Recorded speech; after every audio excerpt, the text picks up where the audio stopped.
Você está no Pode Ler e Escrever, o podcast literário. Por aqui, conversamos com escritores, profissionais do livro, produtores de conteúdo e amantes da literatura.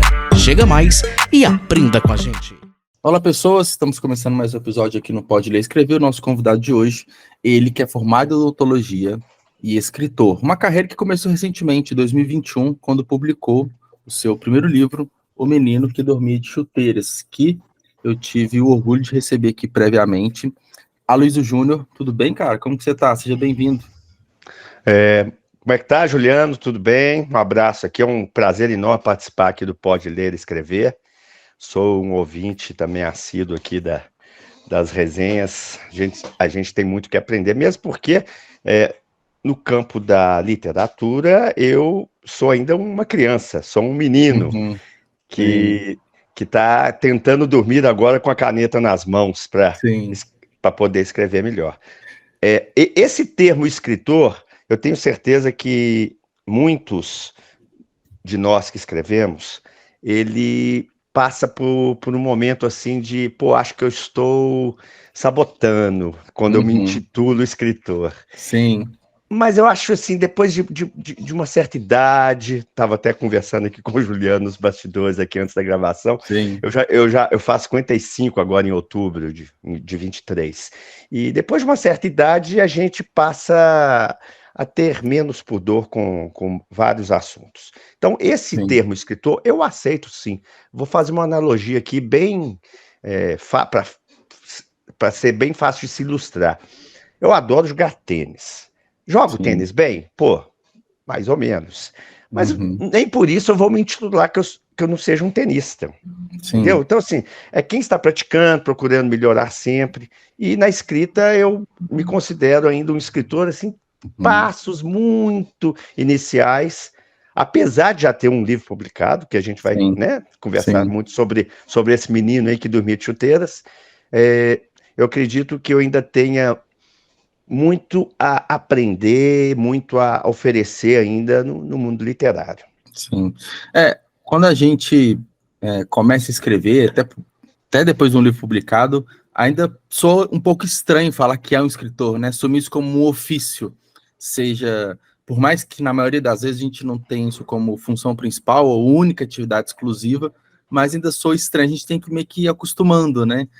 Igual você falou, perdendo esse pudor de se assumir e falar que é um escritor de fato, mas no começo talvez soa um pouco estranho, falar assim, o que você é? Sou escritor, né? Assumir como um ofício. É engraçado isso, talvez um processo, né?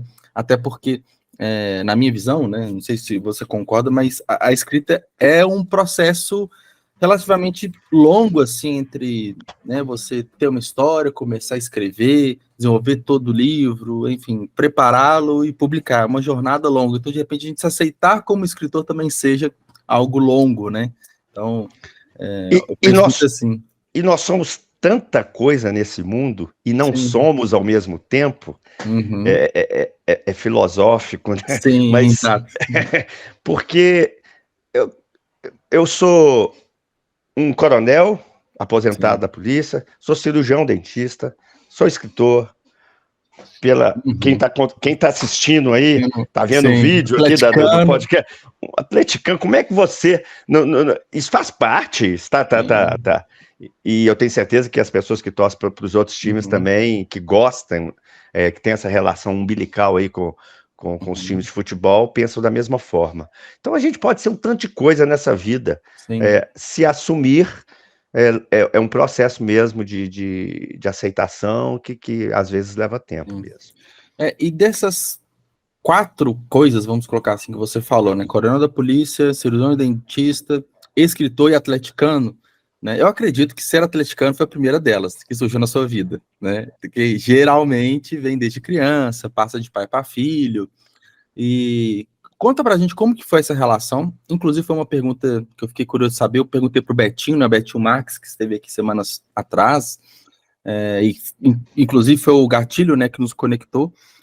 Conta pra gente como que foi essa relação, né? Você que é uma geração diferente da minha, mas eu acredito que a conexão e gostar do Atlético foi muito isso, né? De criança, indo no estádio, e se apaixonando pela torcida, e até no ponto que você decidiu, né, escrever sobre futebol, né, até como o próprio nome do livro diz. Fala um pouquinho pra gente desse histórico. Você já meio que matou a charada aí, que o ser atleticano já vem de útero. Eu venho de uma família de 7 irmãos, uma família grande, e com um pai que ele conta algumas histórias assim muito interessantes de que às vezes matava aula para assistir treinos ali onde hoje é o Diamond Mall, era o estádio ali, né? Tinha um estádio do Atlético ali. O estádio Antônio Carlos ali, que a minha geração conheceu como ex-campo do Atlético, que ainda tinha, antes da construção do Shopping Diamond, ainda tinha ali as arquibancadas, tinha onde fazia ali tinha ali quadras de peteca, tinha uma série de atividades ali. E o meu pai sempre teve uma relação muito, muito boa. Ele era uma referência na rua, ele enchia a Brasília dele. Na época, o mundo hoje está muito mudado, mas a gente conseguia pôr assim 8 pessoas numa Brasília, 8 crianças. Quanto tem espaço, vai colocando. Ia colocando, ia jogando. Eu lembro de ter amigos, por exemplo, que pediam dinheiro aos pais, que não entendiam muito de futebol, para ir no estádio. Só que a criança não pagava. Sim. Tinha um lá que ele ficava de costas pro jogo, ele nem gostava, ele ficava chupando picolé atrás do outro, com o dinheiro que o pai dava para ir ao Mineirão. Então, meu pai sempre foi aquele cara assim que todas as crianças sempre gostaram, ele se revitalizava com a juventude dos meninos, e então a minha relação com o futebol sempre foi muito lembrar do Atlético, ao mesmo tempo lembrar muito do meu pai. Então eu resolvi, aí que dá um start ao livro. Esse livro tem muito, tanto é que no prólogo do livro, eu inicio o livro com a descrição da morte, o dia que eu tive a notícia da morte do meu pai. Então, por quê? Porque a partir da morte dele, eu quis, de uma certa forma, homenageá-lo.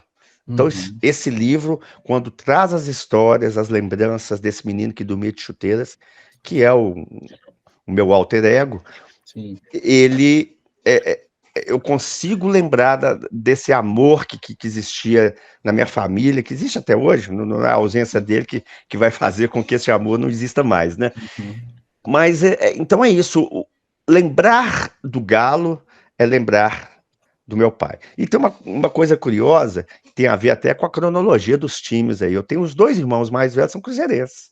Então, meu pai, ele era tão apaixonado com o Atlético, mas tem uma relação tão saudável com o esporte, que ele aceitou a época de Tostão e de Seu Lopes. Sim. Era uma concorrência difícil, né? Difícil. Tinha primos assim que não deixaram. Aí meus irmãos não tiveram como. Vi pro lado alvinegro da lagoa. Sim. Mas a gente se convive muito bem. Eu tenho certeza que o sofrimento nosso como atleticano, eu falo isso com a alma muito, muito leve. O nosso sofrimento foi muito maior. Mas é muito bom sofrer por esse time. A paixão parece que aumenta, né? Quanto mais sofrido, mais a gente ama ali, né? Mais a gente quer estar próximo. Exatamente. Dizem que a torcida do Corinthians, num jejum que teve de títulos, não sei se você sabe da história daquele gol famoso do Basílio, contra a Ponte Preta no final de 77. O Corinthians, se não me engano, ficou 21 anos sem ganhar títulos, nem paulista. Porque lá em São Paulo tinha o Seu Lopes e Tostão, que era o time do Pelé, né? Não deixava ninguém. Era um pouquinho mais complicado para eles. Não deixava ninguém ganhar, e veio também a academia do Palmeiras, então o Corinthians não ganhava de forma alguma os títulos, e dizem que a torcida do Corinthians aumentou nesse período de seca. Então, assim, eu até, adiantando um pouquinho aqui, já que a gente está falando do Galo, depois a gente vai falar com mais paciência, com mais calma, que são 2 capítulos que eu trato do livro, que chama Terapia do Galo, por conta desse sofrimento. O atleticano, que é da minha geração, ele convive com o sofrimento muito, muito de perto. O livro, para você ter uma ideia, eu pulei o capítulo 12 e tem 2 capítulos 13, que é o Terapia do Galo primeiro tempo e o Terapia do Galo segundo Legal. tempo. O 13 é muito representativo, né? Demais. Aquela coisa, 13 é galo, né? É uma frase muito óbvia, assim, né? Legal. Então eu pulo o capítulo 12, já que eu vou tratar dos assuntos do Clube Atlético Mineiro, aí eu faço 2 capítulos 13, que é a Terapia do Galo primeiro tempo e a Terapia do Galo segundo tempo. No primeiro tempo, eu vou ao divã, né? O menino, e essa parte não é nem o menino que dorme de chuteiras que vai ao divã. Aqui, ó. Inclusive, parabéns, viu, pelas escolhas aqui, a diagramação do livro, né? E tudo colorido, as páginas capitulares maravilhosas, assim. Sim, eu depois quero me ater a esse trabalho aí de diagramação, a busca pelo ilustrador, né? O Raro de Oliveira. Nós vamos falar mais um pouco sobre isso. Então, no primeiro tempo, eu trato dos traumas que começaram. Eu conto uma história de 1948, do gol do Guarda na Alameda, do campo, que era o terceiro maior campo do Brasil, a Alameda do América, só perdia em capacidade para São Januário e Pacaembu. Pacaembu em primeiro e São Januário em segundo. Terceiro campo maior do Brasil era a Alameda, onde hoje é o supermercado ali o antigo Extra, né? Sim. E então, esse gol do Guarda, meu pai contou essa história várias e várias vezes, que foi uma final contra o América. O Atlético tinha aquele timaço cantado em verso e prosa, Cafunga, Murilo Ramos, Mexicano, Monte Silva, Lauro, Leiro, Carlyle e Nível. Acho que faltou um aí que na sequência que eu me atropelei.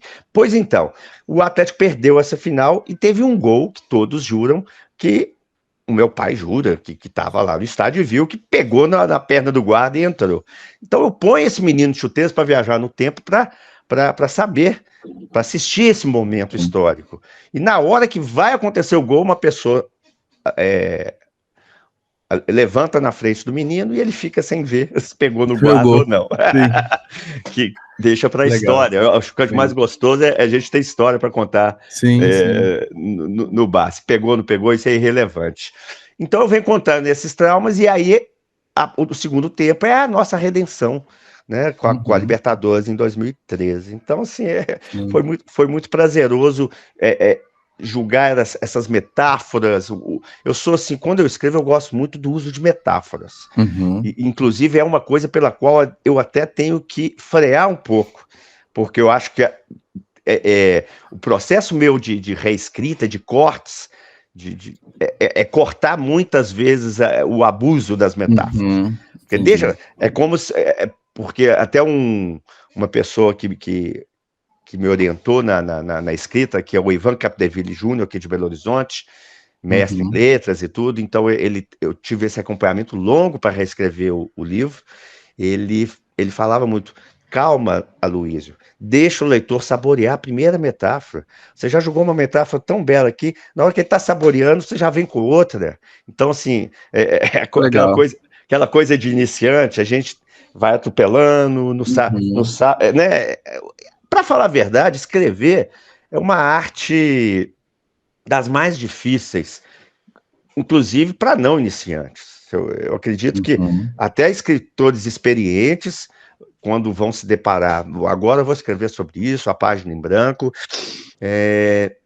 não é uma coisa tão simples, não. Do nada, você fazer uma criação. E eu acredito muito no trabalho árduo mesmo, de reescrever, de buscar sempre deixar ao leitor dar uma piscadela para o leitor. Mexer ele com os sentimentos dele ao longo da leitura, né? Para não ser algo básico, assim, né? Exato. Ele ir se envolvendo, né? E ficando cada vez mais próximo do livro com o passar da leitura. Não é um desafio muito grande, né? Causar isso no leitor. Aproximar o leitor. Isso é um desafio para todos os escritores. Né? E acaba que o livro ele pode ser, né, considerado como um resgate seu, histórico, como você disse. Esse menino, né, que queria dormir de chuteiras é um alter ego, e você falou que algumas histórias, alguns momentos que você teve com seu pai, no estádio e tudo. Então, também é uma forma de você guardar algumas experiências suas que você teve, para deixar registrado mesmo no livro, para não se perder, para a memória não se perder. É um pouco disso também? Dizem que a gente precisa de, na vida, escrever um livro, ter um filho E plantar árvore, né? e plantar uma árvore. Eu não plantei árvore ainda e vou demorar muito a plantá-la, porque eu fico com medo do homem lá em cima achar que eu já fiz tudo e me levar. Tipo assim, já encerrou sua missão, pode ir embora. Exato. Então, essa árvore, eu estou pensando, depois dos 90, a gente pensa em que tipo de árvore, em que terreno que eu vou plantá-la. Mas sim. Essa escrita, eu nunca imaginei que eu escreveria um livro, tá? E ocorreu com a pandemia, por incrível que pareça. É isso que eu ia te perguntar, porque é o primeiro livro, né? Uma primeira experiência. Foi muito difícil, assim, porque a gente está falando de um livro que não é um livro pequeno, né? A gente está falando que é um livro em prosa, de mais de 200 páginas, então, milhares de palavras escritas. Foi muito difícil. Você falou agora há pouco, foi na pandemia. Como que foi esse desenvolvimento de escrever? Você já tinha um contato com a escrita antes? Como que era? Certo. Ô, Juliano, eu tinha escrito um livro que ficou no fundo de uma gaveta. Aliás, hoje não fica mais em fundo de gaveta, ficou no fundo do computador. Aqui, É alguma pasta escondida, né? Alguma pasta escondida. E eu escrevi esse livro durante anos. Eu vinha escrevendo. É um tema que me é muito caro, que é sobre o mundo dos esportes. E eu chamei esse livro de O 12º Passo e tudo. Só que o livro virou um Frankenstein. Por quê? Porque à medida que ele começa... pensa bem, um livro que você demora, às vezes... Eu demorei talvez uns 5, 6 anos para escrevê-lo. Uhum. Aí eu via nitidamente a diferença da escrita do início com o final. No final eu já estava com uma escrita mais ágil, mais... do ponto de vista até jornalístico. Né? Você foi mudando, crescendo a sua escrita, né? Exato. E o início estava muito rebuscado, empolado, aquela insegurança do escritor de querer agradar. Uhum. Então, esse amadurecimento meu, que ainda está ocorrendo, né? Eu não sou um galo, eu sou um franguinho ainda na literatura. Mas eu sempre... Então, esse livro eu escrevi, finalizei e tal, mas foi, eu acho que um grande aprendizado, uma grande escola para mim, porque eu vi ali que não era um livro publicável. Hoje eu vejo, ainda tem um arquivo aqui, uns tempos atrás eu andei lendo algumas coisas, eu falei, nossa, como nada a ver. Então não é um livro publicável, mas serviu como primeiro, para saber que eu tenho fôlego. Quando você fala, pô, vou encarar um livro de tantas 1000 palavras, isso não é muito problema. Eu quando pego as coisas para fazer, eu sou assim, eu tenho disciplina. E aí eu acho que entra a parte do coronel, né, do militar. Eu aprendi muitas coisas dentro da instituição, que é essa disciplina de ter um trabalho a ser feito, vamos fazê-lo da melhor maneira possível e com prazos determinados e tudo isso. Eu sou bem resolvido em relação a essas coisas. Pois então, o livro me deu essa sensação de que eu poderia escrever, mas ficou no esquecimento. Aí veio a pandemia, Juliano.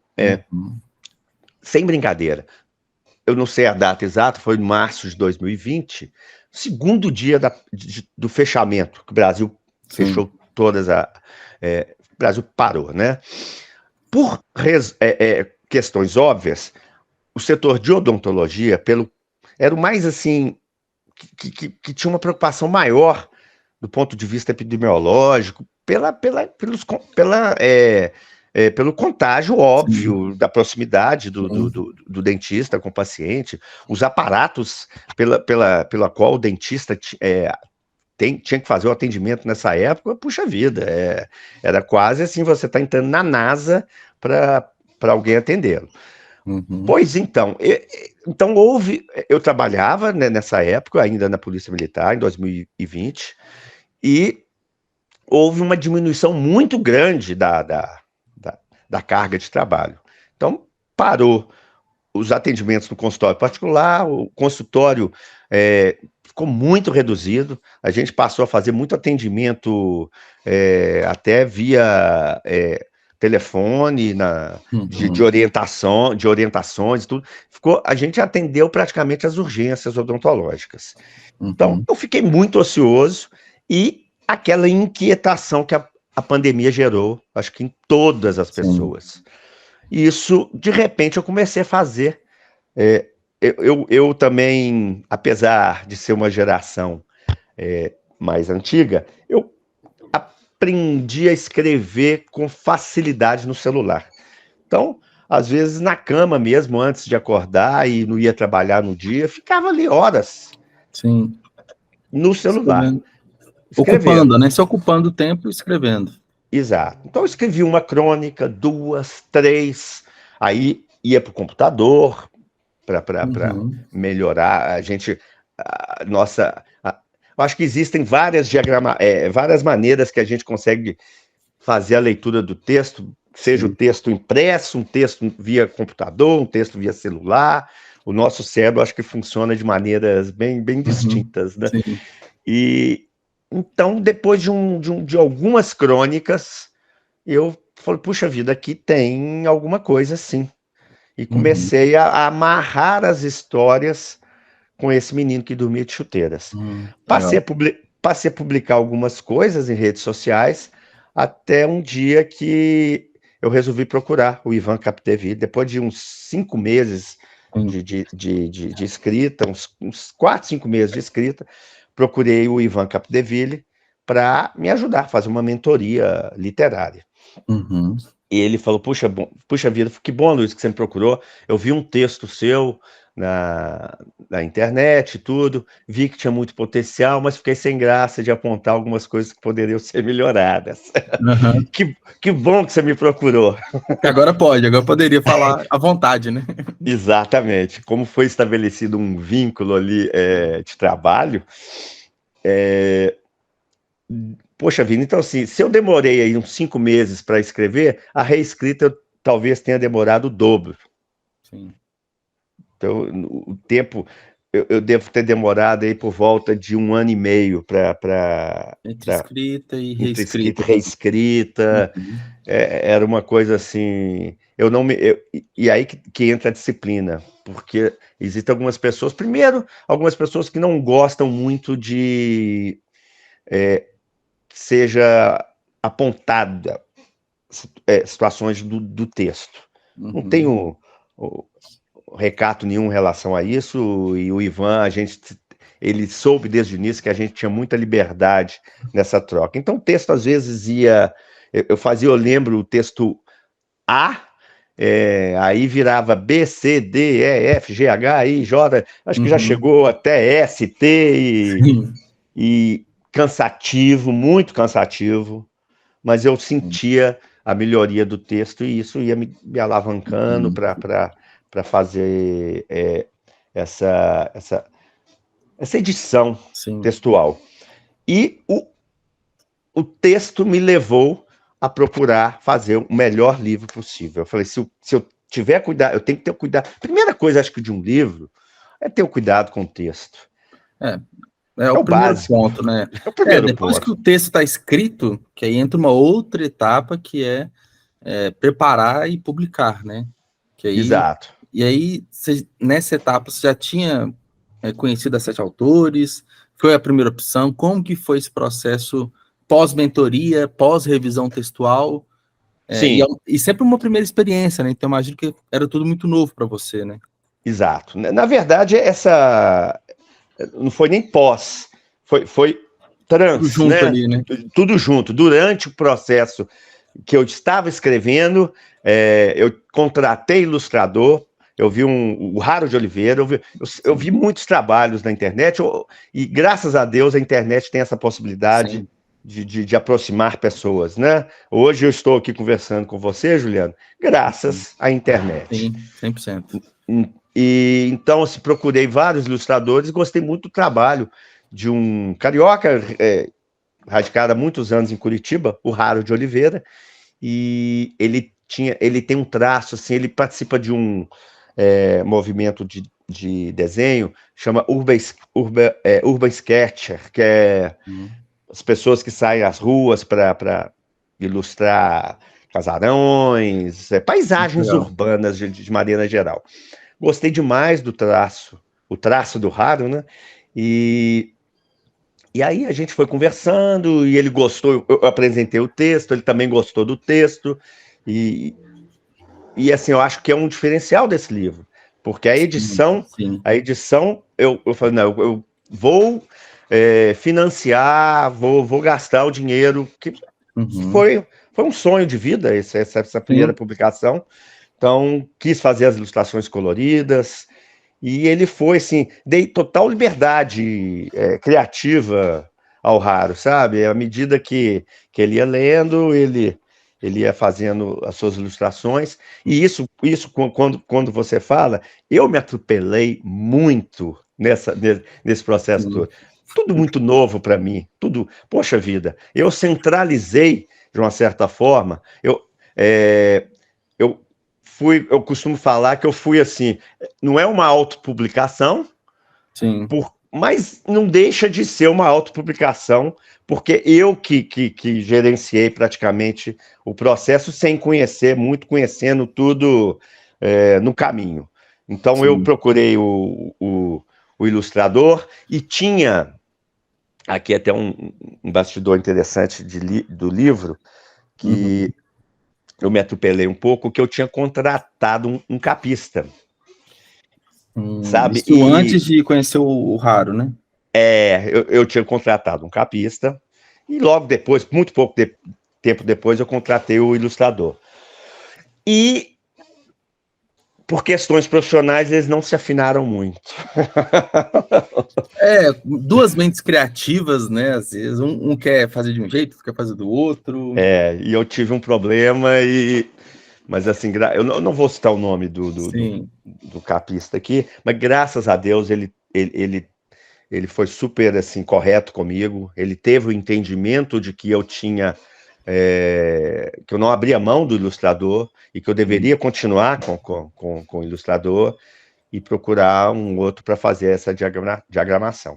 Ele devolveu o dinheiro e eu não quis que ele devolvesse integral, porque também teve um trabalho. Foi super bacana o fim do relacionamento, foi super maduro. Mas eu poderia ter evitado isso se não fosse a minha inexperiência editorial. Mas as primeiras experiências têm esses percalços, né? Acho que você falou, Pato, da autopublicação, é um mix, né, entre, né, ser autopublicado e colocar ele na mão da editora para fazer todo o trabalho pós. Mas eu acho que é legal para aprender o processo, né, para aprender o que tem em cada etapa, né, para você ganhar essa maturidade para os próximos, talvez, né? Foi uma grande escola para mim. E aqui agora, porque eu não posso deixar de citar, quando eu falo que foi uma autopublicação, é muito teórico, né? Acho que você que milita aí, existem as várias formas de se publicar, mas aí eu procurei, por indicação de uma pessoa aqui em Belo Horizonte, que conhecia a Daniela Mata Machado, ela indicou a editora Sete Autores, que foi assim, que caiu assim como luva para o livro, sabe? Uma editora aqui de Belo Horizonte, conheci os proprietários, o Miller Brito, que eu tive um contato maior, mas também ali o Pierre. Então, assim, eu tive contato com a turma, e o que aconteceu? Abriram-se portas para mim, pelo fato de eu publicar para uma editora. Então, eu tive entrada, eu acho que eu posso citar aqui o nome da livraria, né? Pode, à vontade. Eu tive entrada, então, o meu livro entrou na Livraria Leitura, então tá em 5 lojas aqui em Belo Horizonte, então por meios digitais também a pessoa pode fazia a compra do livro, além do site da editora Sete Autores. Eles me fizeram assim abrir as portas para participar de alguns eventos que eu nunca, como editor, imaginou, né? Nunca imaginei, cara. De repente eu estava na Flit, em Tiradentes, participando com escritores e dando meu recado do processo do livro. Aqui na Bienal, aqui em Belo Horizonte também participei. Então foi muito legal. Eu devo demais também a Sete Autores pela parceria. Sim, que legal. Acaba que você pode falar que deu tudo certo assim do processo, porque você encontrou o trabalho do Raro, né, que você elogiou bastante aqui, a Sete Autores também.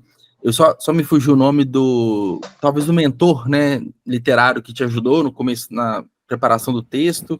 Então você encontrou bons profissionais, né? Sim. Que te auxiliaram todo o processo, né?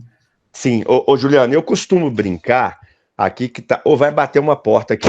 Bateu. Começou a ventar, né? Aqui também começou a ventar. Começou a ventar e a gente, com esse calor que nós estamos passando em Belo Horizonte, não podemos reclamar. Não. Pelo amor de Deus. Pode chover um pouquinho, sem nenhum problema. Eu costumo brincar que aqui está a alma do livro, que é a ficha técnica. Então eu devo demais a essas pessoas que estão aqui, né? O editor foi o Miller Brito, que é da editora Sete Autores, né? A consultoria literária do Ivan Capdeville Júnior.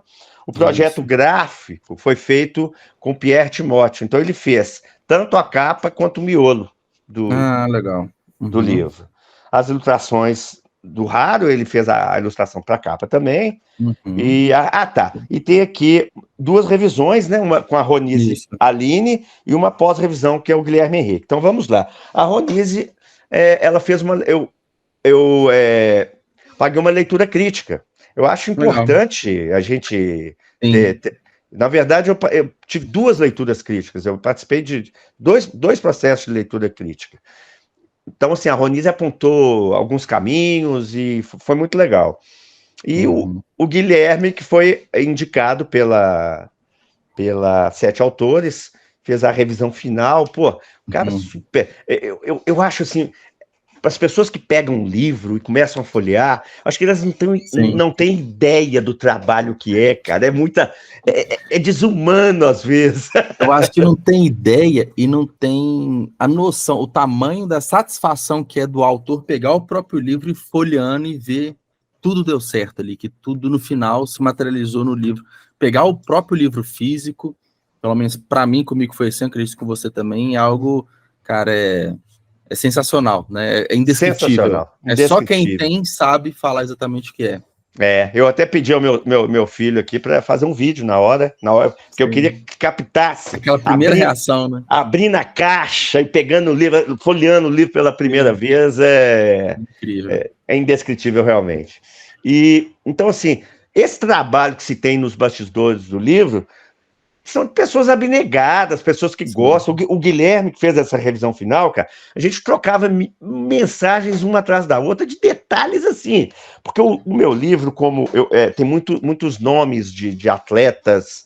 Eu estou olhando aqui e dá para ver vários ícones e ídolos brasileiros, né? Brasileiros e estrangeiros. Então tem muito nome estrangeiro e muita... A concepção da edição, a gente trocou muito. Então foi muito legal e o autor tem que estar envolvido na obra. Tanto no momento de fazer, lendo engano aqueles que acham, agora terminei o livro. Agora que vai começar a trabalheira, filho. Porque escrever é bom demais, escrever é gostoso demais. É a parte boa. O processo pós que é dar dor de cabeça, é um vai e volta. Exatamente. A dificuldade que se é escrever, de se vender livros no Brasil. Então eu encantei esse blogueirinho da terceira idade. Eu brinco com a minha esposa que eu sou um youtuber da terceira idade. E comecei a fazer vídeos, abri até um canal no YouTube que chama O Menino que Dormiu de Chuteiras. Tem lá para quem quiser. Tem alguns vídeos muito interessantes, porque preencheu um lado meu de repórter, de jornalista, assim, que parece que eu devo ter essa frustração na minha vida. Sim. Que tá ali guardado nessa vontade de ser comunicador. Né? Cara, você não sabe o prazer que foi. Te dar alguns exemplos. Aí eu contratei uma equipe para me acompanhar. Quando graças a Deus, vamos lá, eu não quero tapar o sol com a peneira. Isso tudo envolve dinheiro. Então, Sim. eu banquei, eu sabia que a conta não ia fechar no final. A venda de livros não ia conseguir chegar ao que eu estava gastando, né? aos custos do livro. Esse era o meu sonho, não me arrependo momento algum do que eu gastei no livro. Gastei muito mais do que eu arrecadei, mas não tem importância. Eu tinha consciência disso e tinha um dinheiro reservado para isso. Sim. Então, contratei, por exemplo, pessoas, um cinegrafista, uma jornalista para fazer a minha, vamos dizer, a minha entrada nas redes sociais. Porque eu era simplesmente... É difícil, né, você sair do zero... Sim. O zero, para ir para o 0,1 é um passo gigantesco. Sim. É muito assim, o que eu faço, para onde que eu vou, quando é uma novidade assim, é realmente muito difícil, né?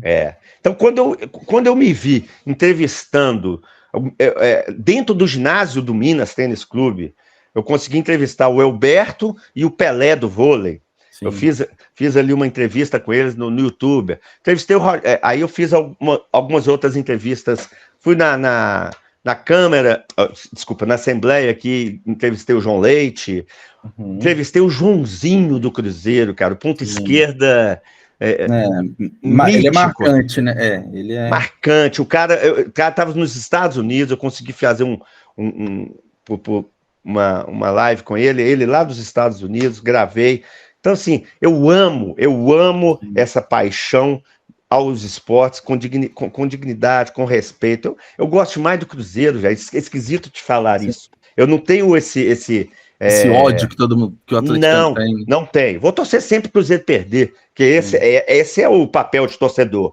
Mas o respeito às tradições do Cruzeiro, o Cruzeiro é tão gigante quanto o Atlético. O Atlético não seria do tamanho que é se o Cruzeiro não fosse gigante. Um depende do outro, né? Não depende do outro, não tem como. E essa rivalidade, ela é mais saudável. Então, assim, entrevistei Joãozinho e...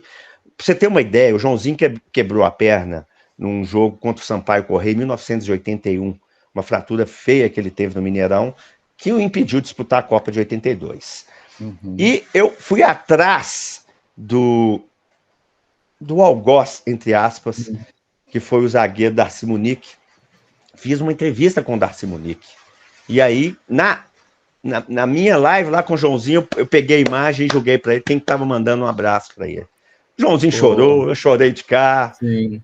E assim, cara, coisas fantásticas apareceram por conta do livro, por conta desse universo que eu mergulhei, sabe?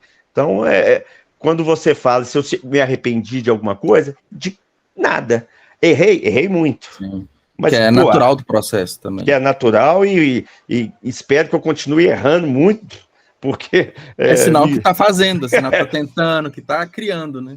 Claro. Eu queria falar, inclusive, aqui de um projeto que esse livro me deu a oportunidade de participar.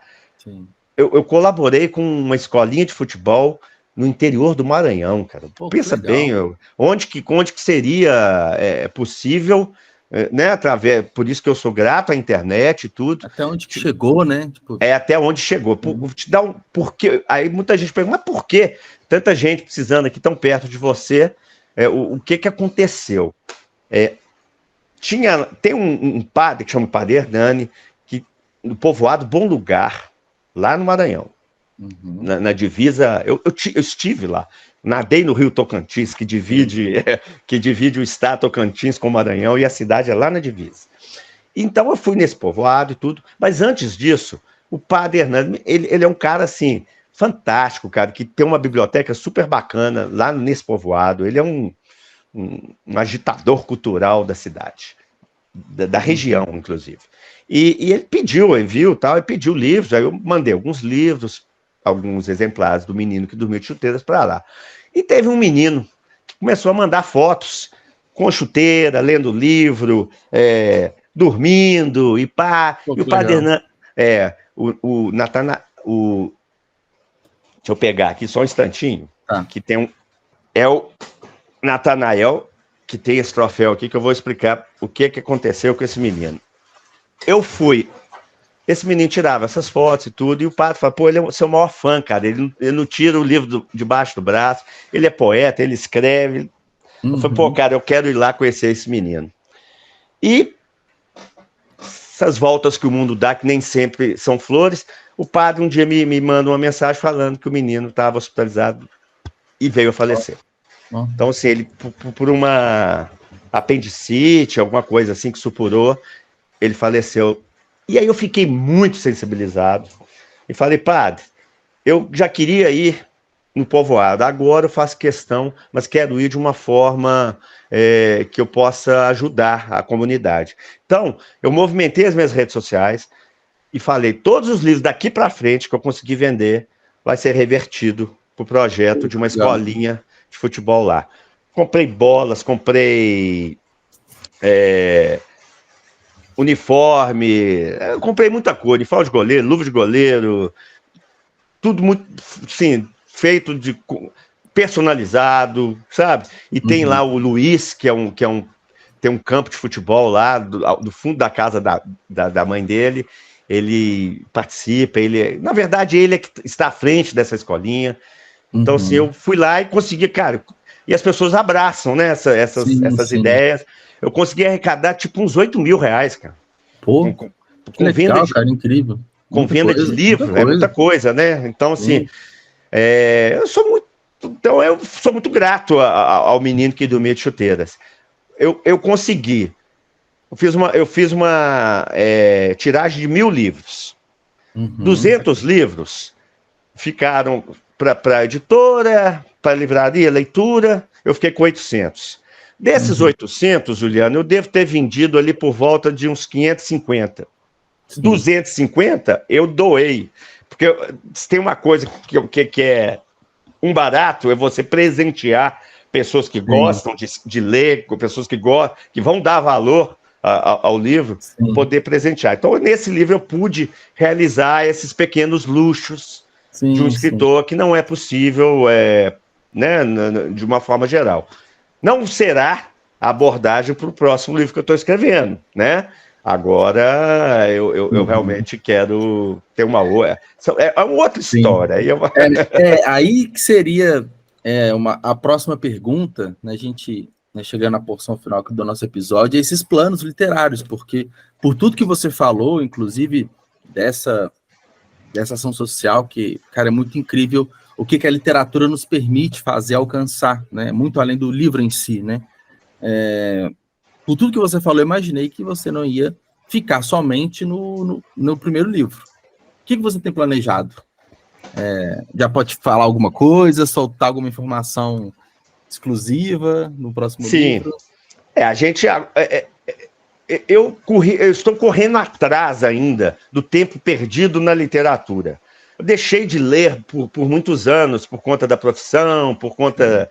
Então, assim, a gente praticamente só lia livros técnicos e lia um livro ou outro. Falar que, né, a gente que gosta de ler livros, mas eu não lia eu me sinto muito defasado ainda. Então, hoje eu estou correndo atrás das Clarices, dos Machados, dos clássicos, do Dostoiévski. Estou buscando ler esse tipo de literatura, não deixando de ler a literatura brasileira contemporânea, que tem muita coisa boa, de autopublicação. Nossa...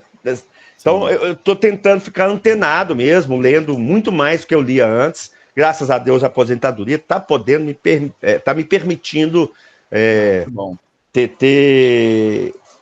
vou usar de novo a palavra, esses luxos. Sim. Mas o novo livro, eu quero dar um passinho um pouquinho mais... um pouquinho maior. Estou buscando informações, fazendo oficinas. Eu participei um tempo, desde a pandemia, de uma oficina de crônicas com o Eduardo Afonso, que é um cronista de mão cheia do Globo e tudo. Ele tem uma turma muito grande participando. Então, eu já participo assim a gente mesmo não encontrando as pessoas, a gente já fica muito amigo por conta daqueles encontros periódicos. Fiz um curso com o Tiago Novaes, da preparação do romance. Sim. E tem também... eu conheço, eu fiz também. Eu fiz o dele. Você fez? Pois é. E tem, assim, alguém, que eu gosto demais, não sei se você conhece, o Literário, da Anitta Deac e do Paulo Salvetti. Eles têm um podcast, eu maratonei. Assim, a gente escuta mais de uma vez. E fez um curso também com ela para escrita. Então, eu tô tentando me atualizar, tentando melhorar a escrita. E aí eu tô num projeto de um romance. Ele teve origem a partir de uma crônica que eu fiz nessa oficina de crônicas com o Eduardo Afonso, e ele pediu para desenvolver um personagem, que ali naquele mês, a gente escreveria 3, 4 crônicas sobre esse personagem. E eu desenvolvi o personagem Praxedes e comecei fiz uma primeira, uma segunda, e o Eduardo gostou demais do personagem. O Eduardo fala: poxa, você tem um romance em suas mãos. Eu nunca tinha pensado que eu seria capaz de escrever um romance. Mas também eu penso que, essa vida é tão curta, eu tenho saúde, eu tenho tempo hoje para buscar. Então eu resolvi abraçar essa ideia e estou desenvolvendo um romance, que já escrevi por volta de 30 mil palavras. Está bem adiantado. Né? Está bem adiantado. Acredito que ali uns 2 terços, talvez eu vá escrever aí uns 3/5 do livro, talvez. Estou pensando em escrever um livro com 50 mil palavras dentro do que eu tenho concebido assim como organização de enredo. Então está sendo um grande barato. E o mote principal, só para dar um gostinho para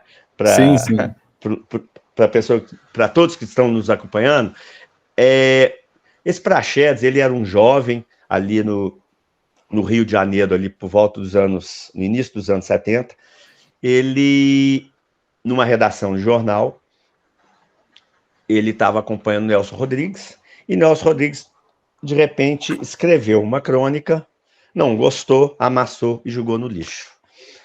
Esse Praxedes, depois, ele era uma espécie de faz-tudo, todo mundo já tinha ido embora da redação, ele limpando as coisas, ele achou essa crônica e resolveu terminá-la. Então ele terminou a crônica e publicou no jornal concorrente. Ah, que legal. Sob o pseudônimo de uma mulher. Sim.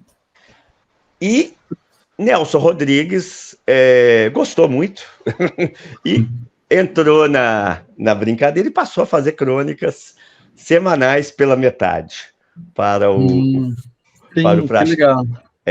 Então, assim, é um enredo que... E aí eu busco... Na verdade, até eu não cheguei nessa parte ainda. Eu já escrevi 30 mil palavras, pra você ter uma ideia. Porque eu fui buscar ali as origens da família de Praxedes. Então, eu tô chegando no caminho.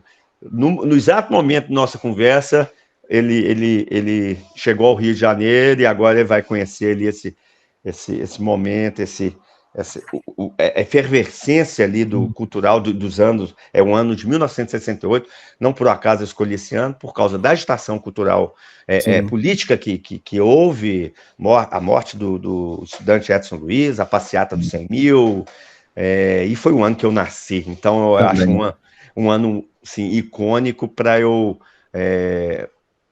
colocar o meu personagem e ele passar a desenvolver. Então, essas histórias estão me movimentando e eu tenho uma organização própria, eu não sou muito de escaleta, não sou muito de fazer desenvolvimento de personagens muito grandes, não. Eu penso, tenho as ideias e tenho um arquivo que vou jogando as coisas lá, algumas coisas aproveito, a maioria, outras não. E sempre que precisa, você recorre a esse arquivo para lembrar, Exatamente. Exato. Então, assim, eu tenho uma ideia no ônibus, eu tenho uma ideia na sala do médico, eu tenho uma ideia, e o celular é um grande aliado nessas horas. Você pega a nota para não perder nada, né? Exato. Eu acordo com uma ideia que normalmente o despertar ele vem recheado de de maluquices, e O essas dia começa maluquices... muito criativo, geralmente, né? A mente Sim, tá vazia ainda, né? exato. E essas Legal. maluquices são super bem-vindas ao escritor Sim, sempre. sim. Sempre dá para aproveitar alguma coisa, né? Enfim. É. Ah, que ótimo. Ó, Luiz, bom, queria agradecer pela conversa, adorei, foi ótimo. Bom demais conhecer a história do livro, um pouquinho também sobre a sua carreira e seus planos literários. Espero que você tenha gostado também. Não, adorei. Eu acho até, Juliano, que eu teria até mais dificuldades. Eu não sei se você teve... Quanto tempo que você lançou o seu livro? O meu primeiro livro, ele Você tem, foi... Eu você tem quanto? tenho... Hoje eu tenho um que ele é em formato impresso, eu lancei em janeiro de 21, então a gente está Certo. falando aí de quase 3 anos, né? Sim. E eu lancei, no final do ano passado, um livro de poesias, também em versão impressa, e nesse caminho, 3 em versão só digital. Eu Entendi. tô lançando contos, porque eu tô lançando a cada 2, 3 meses um conto, uma ficção. Eu escrevo muito ficção pós-apocalíptica. E no final assim, né, depois de uns 5 ou 6 contos, eu vou fazer uma coletânea, que aí eu faço uma versão maior, impressa. Entendi. Então, tô fazendo em pílulas, né, contos, e depois eu junto tudo num livro só. Eu estou te fazendo essa pergunta porque talvez o primeiro livro lá de 2021, que é a mesma data do meu livro, eu achei Sim. que eu teria até mais dificuldade de falar, porque chega um momento que a gente meio que cansa um pouco. Até porque, pelo menos para mim foi assim, né? O meu primeiro livro, eu até penso em reescrevê-lo, porque se ele foi publicado em 2021, começou a ser escrito alguns anos antes, então a escrita melhora, a gente fica mais maduro, a gente passa a gostar de outros assuntos, a gente se entende melhor como escritor. Então, até vejo que, para mim, até um plano para o ano que vem, eu reescrever esse meu primeiro livro para ser meio que uma versão mais madura definitiva. E aí vem outro livro, vem outra. E a gente quer sempre falar Sim, da última novidade, né? A gente exato, sempre quer falar do que tem agora, né? Porque quando a gente pega o nosso livro e vai fazer uma leitura mais minuciosa, eu também reescreveria. Sim. Assim, mas eu tenho uma visão um pouquinho diferente da sua. Eu acho que as visões diferentes são interessantes Sim, quando, sim. né? Eu acho que eu não reescrevo, eu não reeditaria Uhum. com um novo texto. Este é o menino que dormiu de chuteiras, que foi possível fazer no ano de Sim. 2021. Então, a partir do momento que eu vou reescrever, ele passa a não ser mais esse menino. É outro livro, né? É Se for outro pensar livro. também. É outro livro. Verdade, Então, faz sentido. eu penso assim de... Escreveria de outro jeito. Então, é Sim. preferível que eu reescreva outras histórias, Partir para o outros novo, né? pro Literalmente para o novo. novo, outros livros. Sim. E isso, eu acho que isso é legal, porque eu tive um feedback muito interessante de muitas pessoas falando que o texto está muito bem cuidado. Isso é E, bom. eu tive essa preocupação. Então é legal quando você tem esse retorno. Sim. Mas existe uma pessoa dentro do escritor que ele é assim um disciplinador, um leitor muito rígido. Então, Sim. todas as vezes que você, acho que acontece com todos os escritores, vai fazer a releitura do seu próprio livro, o nariz torce e Sim. isso aqui eu não escreveria nunca dessa forma, Sim. hoje em dia. Então Mas que eu acho importante que a gente é crítico com o que a gente mesmo escreve. Eu acho que ser crítico, assim, faz a gente sempre evoluir, né? A gente sempre está se sim, desenvolvendo, né? sim, é importantíssimo, porque a partir eu, eu sei que está na hora de finalizar, mas só para Não, sim. porque eu acho que tem muito a ver com o momento atual como escritor. Eu adquiri uma forma de escrever agora muito peculiar. Eu estou Uhum. fazendo uma mentoria, viu? Junto com. Chama-se Vilto Reis. Conheço Ele, também. Até já entrevistei ele aqui. Se quiser escutar o episódio, foi há um tempo. Ele é legal demais, cara. Ele olha, então você conhece o Vilto Reis, conheço. escreveu um gato chamado Borges, né? Isso. Eu É, gosto muito do conteúdo dele. Foi um dos. Quando eu comecei o podcast, que eu comecei a investigar mais, buscar mais perfis, eu conheci o perfil dele e e que ele topou na hora conversar, foi um papo, assim, super legal, assim, ele é incrível, ele é muito legal. Ele é incrível e ele vive de literatura hoje, Sim. né? Isso que é legal. É o sonho de todo mundo, né? O cara, assim... Então, ele tem uma bagagem... Ele é mais jovem do que eu, mas uma bagagem muito maior, literária. Então, ele faz uma... Eu escrevo eu estou no capítulo 22. Antes de vir aqui para a nossa conversa, eu participei da mentoria. Que legal. Eu finalizo o capítulo e aí a gente vai para uma... e ele vai apontando as coisas e depois eu reescrevo a partir dos apontamentos que ele está te fez. acompanhando nesse novo romance. Ele que está te mentorando. Pô, que massa. Exato. Que legal. E o que eu queria falar? A maneira como eu escrevo hoje é o meu jeito, cara. Eu acho que sim, cada um tem que achar a sua onda. Muito particular. Isso que é legal, né?